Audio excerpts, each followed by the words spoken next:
제가 왜 자꾸 죽음에 대해서 이렇게 많이 얘기하는 것일까요? 그건 뭐 우리가 죽는 순간이 가장 중요하기도 합니다. 사실 물론 살아 있으면서 이제 거듭남을 한다거나 해탈을 할 수 있다면야 얼마나 좋겠습니까? 만약에 그렇지 못한다 하더라도 죽는 순간을 잘 이길 수 있다면 그 해탈의 가능성이 아주 높다고 하기 때문에 또 죽음을 준비하는 것이 또 동물과는 전혀 다른 인간다운 삶이지 않겠습니까? 그래서 죽음에 대한 얘기를 많이 하는 것이고, 서건희 부처님께서도 말씀하시기를 명상 중에서 가장 왕은 죽음 명상이라고 말하셨잖아요.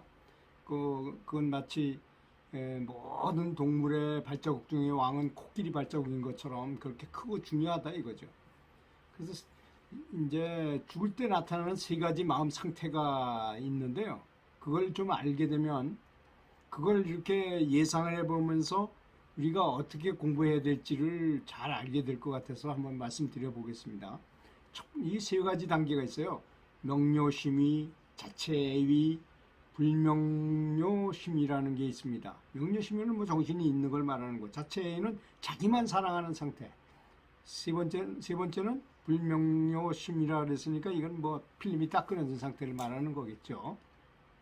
첫 번째 명료심이 또렷한 마음이 있는 상태로 죽음이 가까이 오게 되면 눈, 코, 귀, 혀 같은 몸에 있는 작용이 여전히 있게 되고 의식도 여전히 깨어 있고 뚜렷하게 깨어 있기 때문에 그런 상태를 명료심이라고 말하는 것입니다.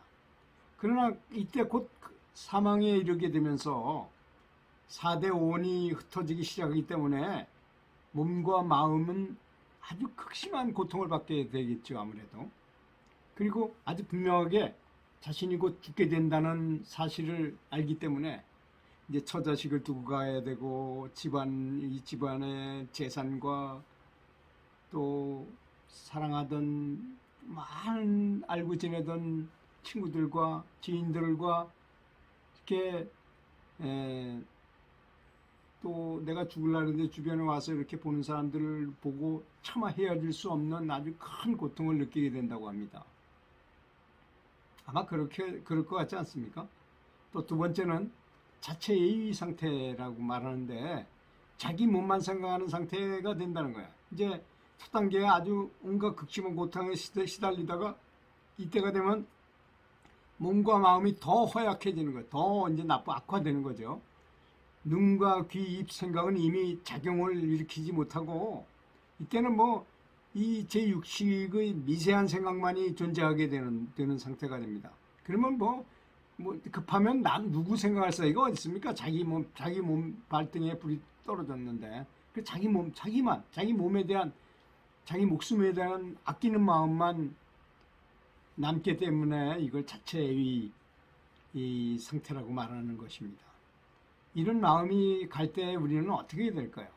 이런 걸 좀 구체적으로 생각해야 될 필요가 있습니다. 우리는 집착을 버려라. 그러면 이제 그냥 뭐 마음을 이렇게 좀 편안하게 가지면 되겠지. 이런 정도로만 생각하지만 실제적인 겁니다. 실제로 내 몸을 다 버려, 이렇게 몸이 막 사라지고 막 아프고 괴롭고 막 이럴 때조차도 나는 몸이 아니다. 그래서 석가모니 부처님께서 가장 친한 그 아주 장자가 있어요. 많이 모시도 하고 부처님을 아주 극진히 모시고 너무너무 좋아하는 분이 계셨는데 그분이 돌아가실 때 옆에서 얘기했죠.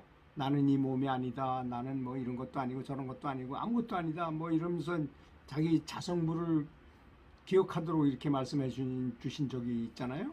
한번 보시기 바라겠습니다. 그러다가 이제 세 번째 단계로 가요. 불명료심이니까 마음이 흐려져서 혼란한 상태를 말하는데요. 신체 기관이 이제 기능들이 사라짐에 따라서 의식도 역시 없어집니다.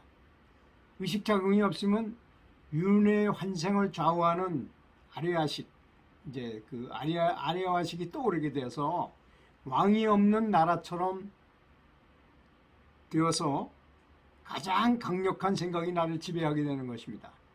아주 좋은 예가 뭐냐?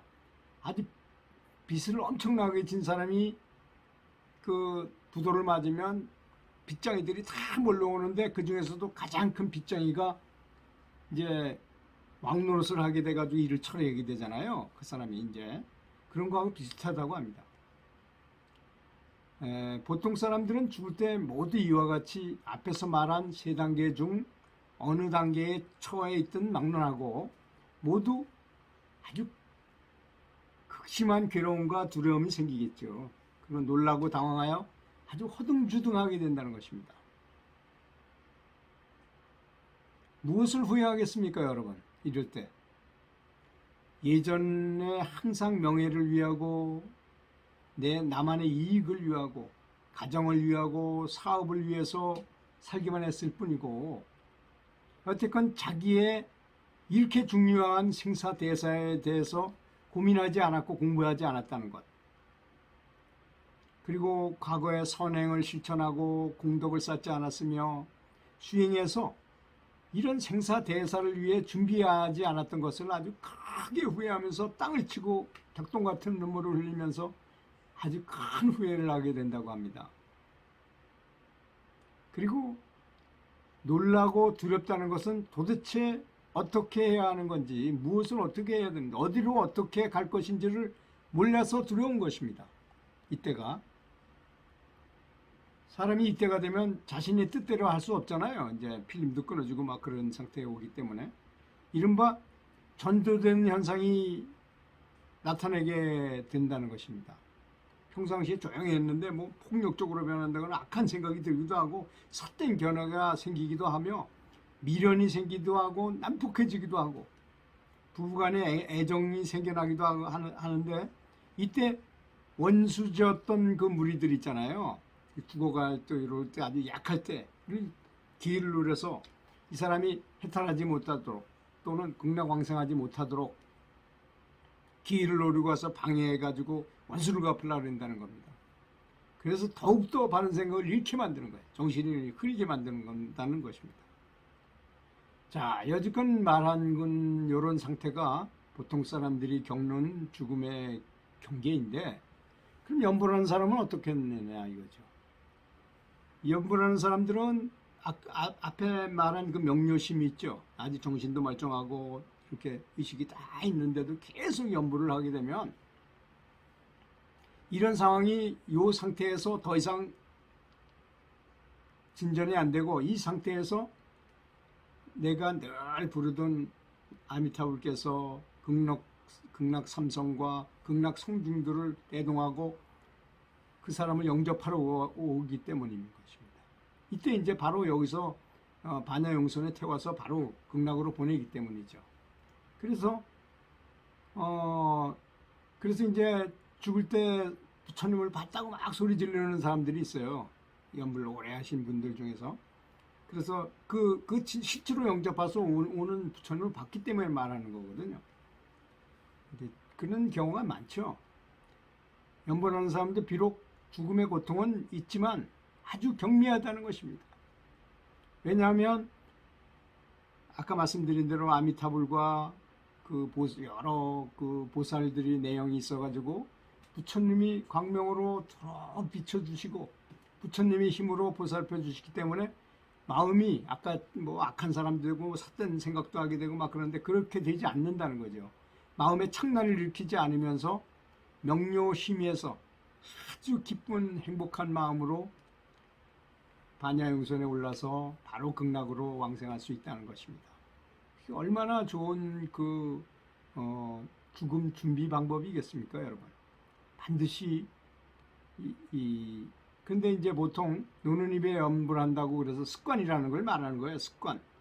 항상 마음을 극락에다 두고 법계에다 두고 마음을 항상 신의식 상태에다 두고 이렇게 살아가는 걸 말하는 거죠. 그렇게 살아야만 이제 실제로 그런 일이 벌어졌을 때 어떤 난관에 부딪히지 않고 아주 쉽게 열반해가지고 그래서 웃으면서 가시고 그러는 겁니다. 앉아서도 가고 걸어서 가다가도 가고 아주 편안한 모습으로 미소진 또 향내가 상스러운 빛이 비친다든지 방광을 한다든지 이렇게 돌아가시는 분이 많잖아요. 반드시 여러분도 그렇게 왕생할 수 있도록 준비하시기 바라겠습니다. 제가 혹시 얘기한 것 중에 서운한 게 있었다면 많이 용서해 주기 바라겠습니다.